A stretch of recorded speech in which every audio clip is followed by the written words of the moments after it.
Main event. I'm gonna let Antt go first because he did his research. Oh man, so, Israil, Madrimov, and Terence. You definitely want to call him Masvidal. Yeah, it does not stop. I will look at it, I will read it, and then be like, Madrimov. Like, yeah. So, hey, go ahead. I'm gonna say this before the fight. Hey man, watch for the goddamn left hook. Okay, it's coming. Terence gonna have to break this dude. It's one he's gonna be there to hit. I see him sometimes throwing the leaping left hook. Jab. His jab is always going. I think, and he has to be special at night. One thing about Terence, I was thinking like, man, he needs to get inside and show Terence his strength. That crazy motherfucker's like, oh, you think you stronger than me? Now I'm gonna show you I'm stronger than you. So for my man to beat Terence, he's gonna have Terence Crawford better have ingrown toenails, gout. I don't know. It's gonna take a lot for you to beat Terence Crawford. But make him feel you, man. Stay busy. Fight, work, make Terence work. Mm-hmm. Be in his shit all night. And it is what it is. It's a fight. We come in to fight, and you know you're dealing with something special. And at the end of the day, Terence Crawford just needs to be Terence Crawford, man. Mm-hmm. Stay special. Keep this guy a step ahead. Stay a step ahead of this guy. Keep him thinking. Nobody. I don't think nobody can match him in the ring with that. Mm-hmm. And stay. Only one thing I see always in Terence fight, just stay defensively sound. Yeah. I know sometimes he just hits, leave the head there to be hit. Like, you hit me, I'm gonna knock you out. Yeah. Like, but for the most part, I think Terence Crawford controls the fight, stops him late. Mm-hmm. What you got? Yeah, I got Crawford by knockout. He said, yeah, everything you just said. Yeah, that was pretty good. I got Crawford by knockout later in the fight. Probably like not super late, more like 8-9. Around that area. Oh, you got him knocking out Israil, yeah? Yeah, I do. Because no one's made a distance with him since 140. He managed to go through all of welterweight without anyone seeing the final bell. Mm-hmm. Pretty good. Mm-hmm. And I think so. I like it. I like to bring out fights from the vault. This immediately: Sugar Ray Leonard versus Ayub Kalouli, and Roberto Duran. Give me the other one. Roberto Duran versus Davey Moore. These were two fights where these Hall of Fame welterweights moved up to fight a WBA 154-pound champion, and both won by knockout.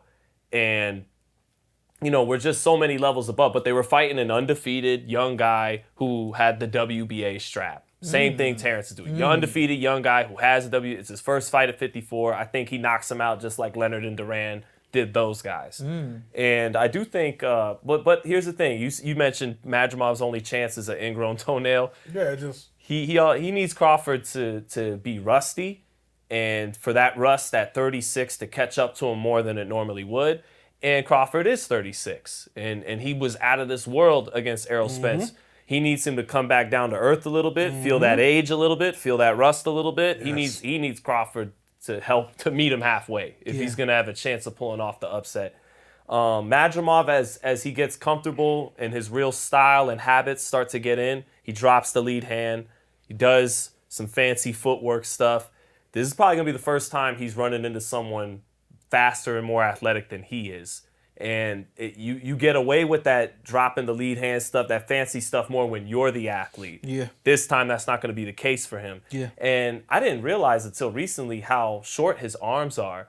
Crawford continues with this freakish arm length to just have this advantage over guys. He's got inches of reach over him. Yeah. And so I expect Terence early be a little shaky, maybe a little rusty. But once he breaks a sweat and his legs get underneath him, he's the counterpunch king. He's the best counterpuncher in the sport. And that's what's going to cook Madrimov. Yeah, all those leaping, lunging. Yeah, he's going to get countered. Woo! Yeah.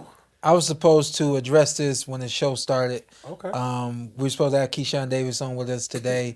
We're super excited about that. I know I'm super, super late with this. But last minute, he had an emergency. He couldn't make it today. But outside of talking to him about him, his future, all those kinds of things, I was really... looking forward to talking to him about Terence Crawford. One of the things you said that I just don't believe is going to set in, and I felt that was something that Keyshawn Davis could have talked about, is his age. What I think a part of Terence's recipe to his success, and may not even be on purpose, more so by accident. But he keeps a lot of young people around him, doing what he loves to do. It's different between going out at night, trying to go to the club with a bunch of young people, trying to stay up all night playing video games with some young people. That ain't his thing. But he loves fighting, and he keeping young people coming in with him daily, training with him daily, giving him that good energy that he need daily. Being 36 on fight night, I want to say right now, it's not going to be a problem. He's not going to feel it because that's not what he deals with daily. He deals with 25, 24, 23-year-olds daily. And for whatever reason, he decided to get in the ring and deal with 16 and 17-year-olds daily. That's just who he is. So I don't think that that's going to set in. The other thing, people talk about him moving up to 154. I was concerned about him moving up to 154. It's one thing to come to 147. It's another thing to go to 154. But when I replayed him saying after his fight with Errol Spence that he had a hard time making 147, I said, man, you just talking. Ain't no way it was hard for you to make 147. Stop playing. But then when I looked at it and I thought about his training regimen, my man been hitting weights for years. He was hitting weights to get to 47.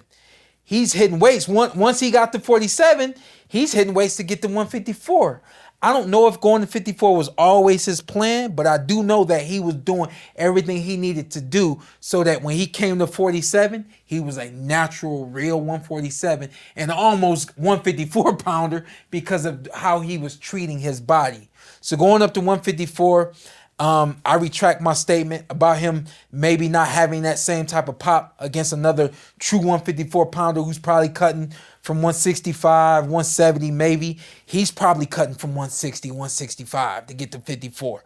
And he's cutting and nutritionally getting there healthy in a healthy way. And on top of that, he's keeping his strength. So I think he's going to be throwing 154-pound muscle at 154-pound muscle. And I think it's going to be a fun fight to watch. I think Israil Madrimov, I think his number one thing is he has to stay calm mentally. Keep doing what you're doing. If you are somebody that busts through brick walls, don't treat this fight any different. Don't look at this fight as it's going to be any different. Do what you do, and whatever it is that you do well, which is coming at guys, having that mental pressure first, physical pressure second, don't waver away from that. If we see at any point he decided to hesitate and stop, Terence got him.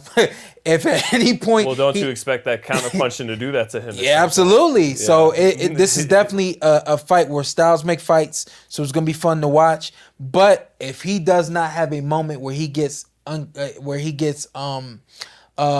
little apprehensive and lacks confidence, if he doesn't have that and he continues to stay that course, I'm going to catch him. I'm going to catch up to him. He might have a chance near the end. I think this is going to go the distance. You guys think it's going to go... Well, he's going to be a young, strong... So that's why I think it's going to go the distance. First fight at 54. Yeah. That's very conceivable. Hey, if, that's our guy. If you see at any moment you ringside, you see down, you see him getting beat, tell him, hey, you getting killed on the card. They go morph into, what is it, Dragon Ball Z? When they morph into something? Super Saiyan? Yeah. Well, they like Ultra I know, Instinct. Andy, you like what you just saying. Yeah, Ultra Instinct more. He'll change into something here when his Kaioken. He'll stop in the next round. You've been a victim of that. But I just want we can't let our guy lose.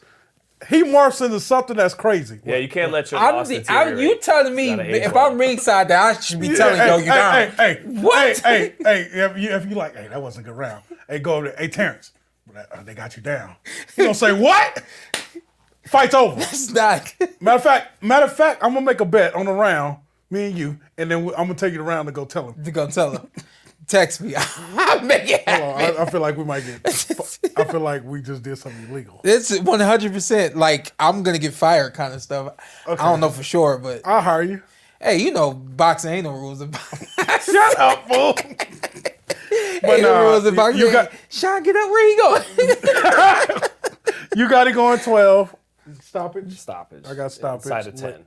Inside of 10. I got 8, 9 to 11. Somewhere in between there. I think it's gonna be a fun night of boxing. Okay. It's a long night of boxing. It's super long. What time you got to be at the arena? Bruh. What time you got to be there? Unreal. Tell me what time you got to be there. Like 1 o'clock. I don't know military time, so it's gone. 1300. I think it's the 1300. Yeah, I think they got me coming at the 1300. My question. When do you go on TV? To 1400. I don't know. All right, cool. So 2 o'clock.